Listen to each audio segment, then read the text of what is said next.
warahmatullahi wabarakatuh. Alhamdulillah wa syukurillah la haula wala quwwata illa billah.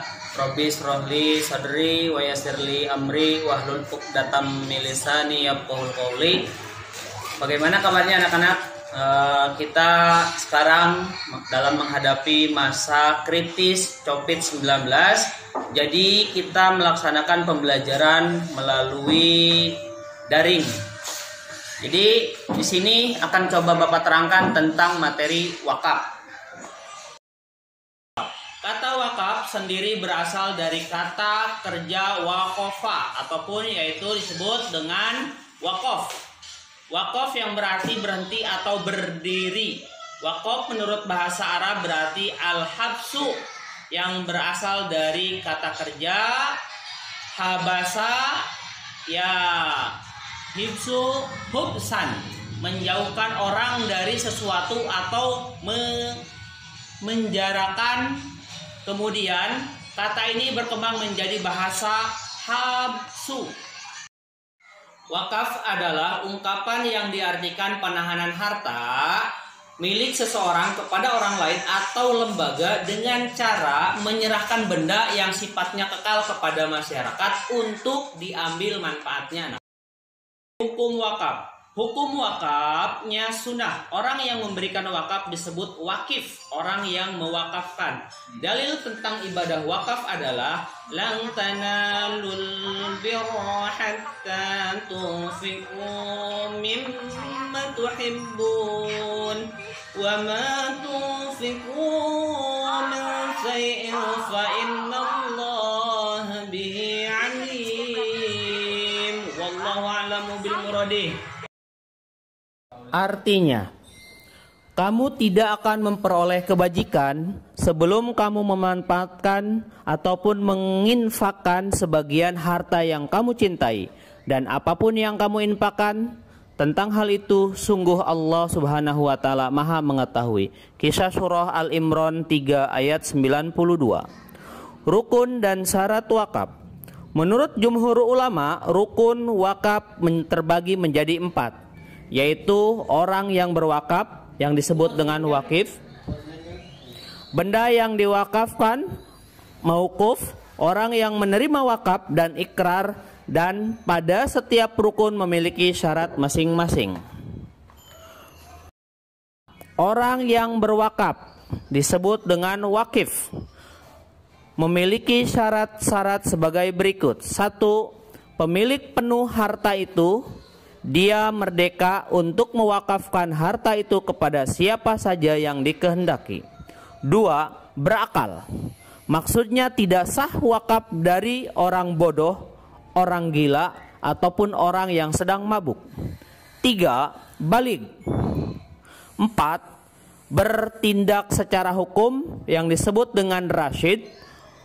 Orang bodoh, orang yang sedang bangkrut, muflis, dan orang lemah ingatan tidak sah mewakafkan hartanya. B. Benda yang diwakafkan mauquf memiliki syarat-syarat sebagai berikut. Barang yang diwakafkan harus barang yang berharga. 2. Harta yang diwakafkan harus diketahui kadar dan jumlahnya. 3. Harta yang diwakafkan harus memiliki orang yang berwakaf yang disebut dengan wakif. 4. Harta harus berdiri sendiri, tidak melekat pada harta lain. C. Orang yang menerima manfaat wakaf yang disebut dengan mauquf alaih, atau sekelompok orang badan hukum yang diberi tugas mengurus dan menerima barang wakaf. Orang yang menerima wakaf diklasifikasikan menjadi 2 bagian. 1. Tertentu yang disebut dengan muayyan. Artinya orang yang menerima wakaf jelas jumlahnya. Kedua, tidak tertentu yang disebut dengan ghairu muayyan.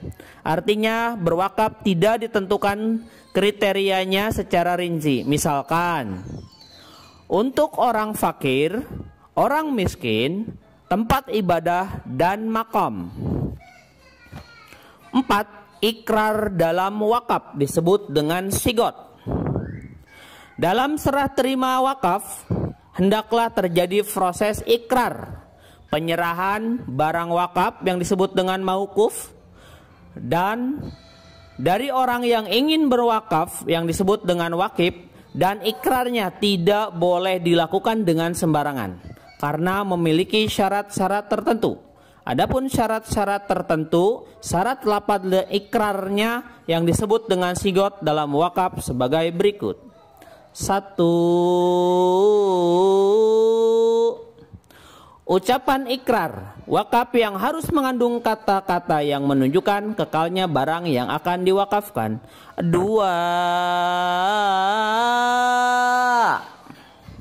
Ucapan ikrar wakaf dapat direalisasikan segera.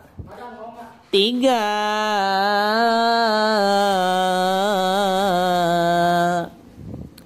Ucapan ikrar wakaf bersifat pasti. 4. Ucapan ikrar wakaf tidak diikuti oleh syarat-syarat yang membatalkan. Apabila semua persyaratan di atas dapat terpenuhi, maka penguasaan atas tanah wakaf bagi penerima wakaf disebut sah. Melakukan wakaf. Dalam pelaksanaan wakaf, kita akan menjumpai hikmah yang sangat banyak. Di antara lain sebagai berikut. A. Memberikan kesempatan kepada umat Islam untuk menabung amal atau beramal jariah yang waktunya relatif lama dan dapat dimanfaatkan masyarakat umum. B. Memberi pelajaran agar tidak kikir terhadap harta dan juga tolong-menolong terhadap sesama manusia. C.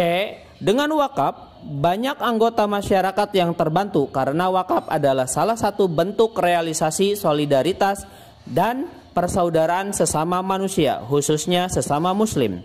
D. Menghimpun dana bagi pembangunan ataupun pengembangan dan kelangsungan syiar Islam di suatu daerah. E. Bila dilihat dari segi hukum ibadah, wakaf berbeda dengan zakat yang hukumnya wajib. Wakaf hukumnya sunnah yang dianjurkan hanya bagi orang-orang yang mampu saja. 6. Harta wakaf dan pemanfaatan wakaf.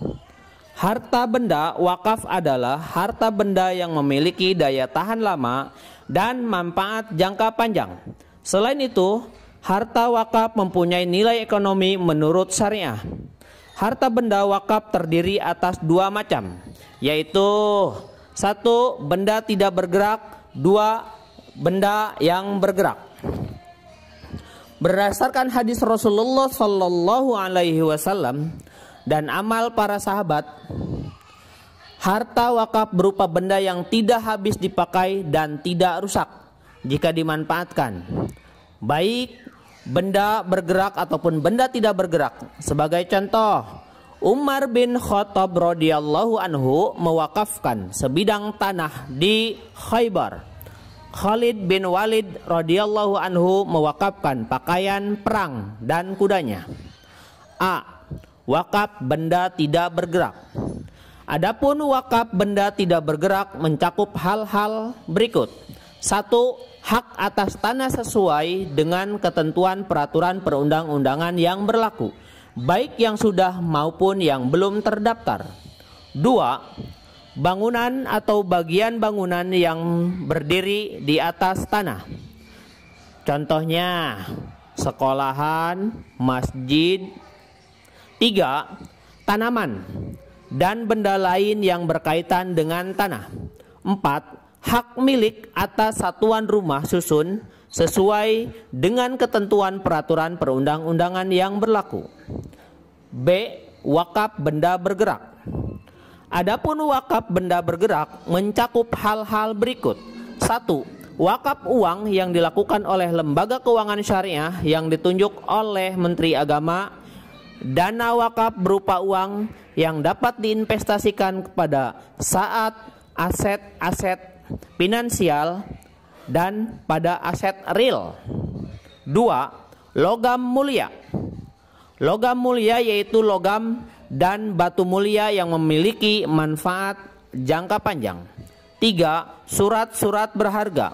4. Kendaraan. 5. Hak atas kekayaan intelektual haki. Haki mencakup hak cipta, hak paten, merek, dan desain produk industri. 6. Hak sewa seperti wakaf bangunan dalam bentuk. Untuk tugasnya jangan lupa ya membuat video ikrar mewakafkan benda ataupun harta kepada orang yang menerima wakaf. Itu aja, seperti kemarin tentang niat menzakatkan, seperti itu, bikin video kembali ya. Mungkin sampai sini dulu. Wabillahi taufiq wal hidayah. Wassalamualaikum warahmatullahi wabarakatuh.